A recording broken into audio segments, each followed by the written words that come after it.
प्रेमी सज्जनों, आज हम इस वीडियो में धर्म के 9 लक्षण सत्य के बारे में बात करेंगे। सत्य का हमारे जीवन में, हमारे सांसारिक और आध्यात्मिक जीवन में क्या महत्व है।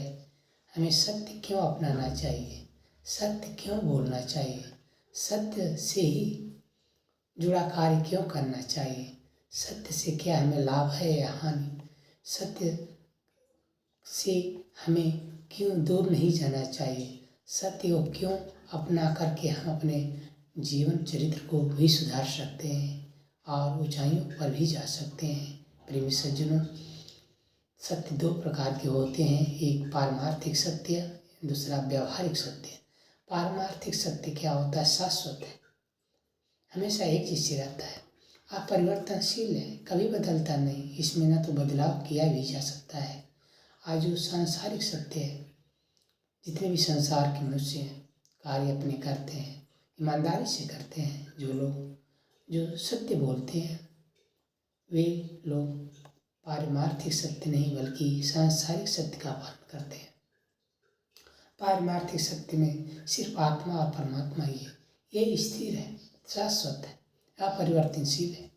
लेकिन जो सांसारिक सत्य है या परिवर्तनशील नहीं है, यह कार्य ये क्रियाकलापों के अनुसार लोग अपना सत्य बोलने का सहारा लेते हैं।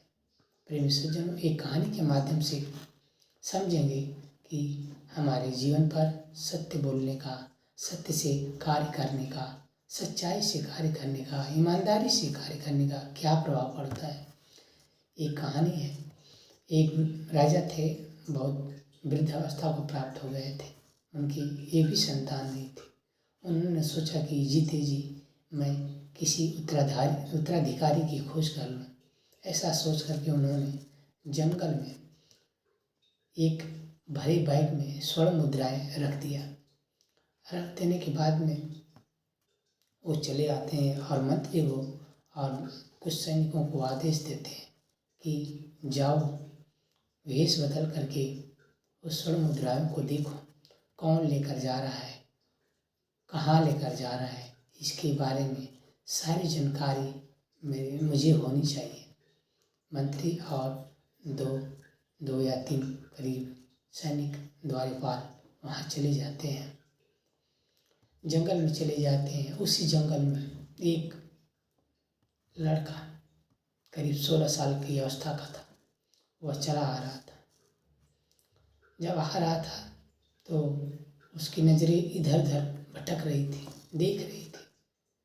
कुछ दूरी पर देखा, सड़क के किनारे एक बैग, जिसे बोरा बोलेंगे, वो रखा हुआ है। सोचा कि ये बोरा किस लिए रखा हुआ है इस जंगल में, देखते हैं इस बोरे में क्या है। जाकर देखता है तो स्वर्ण मुद्राएं हैं। उसने सोचा कि किसी ने छोड़ दिया हो। तो कुछ समय तक उसने इंतज़ार किया कि जो आएगा उसको हम दे देंगे, लेकिन कोई जब नहीं आया तो उसने सोचा कि अब इसको लेकर चलते हैं, राजा के हवाले कर देंगे। जैसे ही लेकर चलने को तैयार हुआ, तब तक वो जो सैनिक थे, भेष बनाए थे, डाकुओं का भेष बना रखे थे, उन बच्चे पर आक्रमण कर दिए, उस बालक पर आक्रमण कर दिए। बोले, तुम इसे मुझे दे दो, नहीं तो तुम्हें जान से मार देंगे। लड़की ने बोला, मैं तुम्हें किसी भी कीमत पर नहीं दूंगा, या जिसका है उसको ही मिलना चाहिए, मेरा यही लक्ष्य है, और इसे मैं राजा के हवाले करने जा रहा हूँ। सैनिकों ने बोला, नहीं मानो तो लड़ने के लिए तैयार हो जाओ। अब बालक नियता तो नहीं था, उसके हाथ में एक मजबूत लाठी थी। वह सैनिकों के साथ भिड़ गया और सैनिकों को बिल्कुल थकावट महसूस होने लगी और सैनिक दूर भाग खड़े हुए। अब अच्छी तरह से राजा के पास में जो लड़का था, स्वर्ण मुद्राएं लेकर के चल दिया। राजमहल में जाते हैं, राजा के सामने प्रणाम करता है, बोलता है, राजन, यह जंगल में बैग में भरी हुई स्वर्ण मुद्राएं रखी हुई थी, आप इसे अपने राजकोष में जमा कर लीजिए, या जिसका है इसे आप खोज करके पहुंचा दीजिए। राजा बोला, क्या तुम सत्य बोल रहे हो? बोले कि हाँ राजन, ऐसे ही पड़ा हुआ था। राजा बोले, क्या जितनी भी स्वर्ण मुद्राएं इस बैग में थी, क्या सब है? तो बालक बोला कि राजन, मैंने जैसे जितना था पहले, मैंने एक भी नहीं लिया हूँ, सब इसी में है। मंत्री सारी बातें सुन रहा था और सैनिक भी उसकी सारी बातें आकर के सुन रहे थे। तो राजा ने बोला मंत्री को, मंत्री सारे स्वर्ण मुद्राओं देखो। जितना मंत्री ने स्वर्ण मुद्राएं रखा था उतना बिल्कुल उतनी ही थी। सैनिक भी देखे तो बोले कि हाँ राजन, जितनी स्वर्ण मुद्राएं इसमें थी उतना इस बालक ले करके आया है। तो राजा समझ गया कि यह सत्य बोल रहा है, ईमानदार है। और सारी बात मंत्री बताया भी कि हम लोगों ने, सैनिकों ने इस पर आक्रमण भी किया, लेकिन फिर भी इन्होंने स्वर्ण मुद्राओं की रक्षा किया।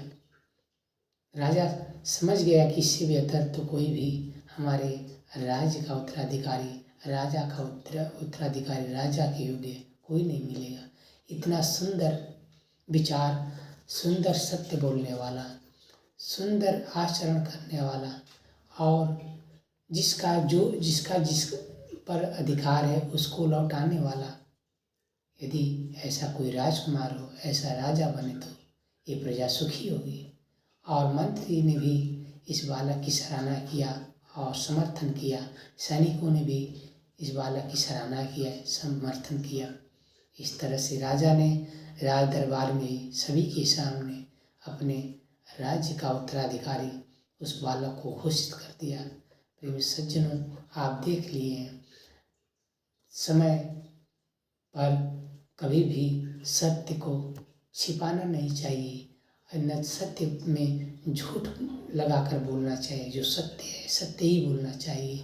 सत्य बोलने से, सत्य कार्य करने से, ईमानदारी से कार्य करने से, सच्चाई से कार्य करने से जीवन में सुंदर फल मिलता है, अच्छा फल मिलता है। चाहे वह कारण कोई भी बने, लेकिन उसका फल जरूर मिलता है। प्रेमी सज्जनों, इसलिए हमें सत्य का पालन करना चाहिए, सत्य बोलना चाहिए, ईमानदारी से हर एक कार्य करना चाहिए। ये वीडियो सुंदर लगे सब्सक्राइब, लाइक, कमेंट जरूर करें। प्रेम प्रणाम।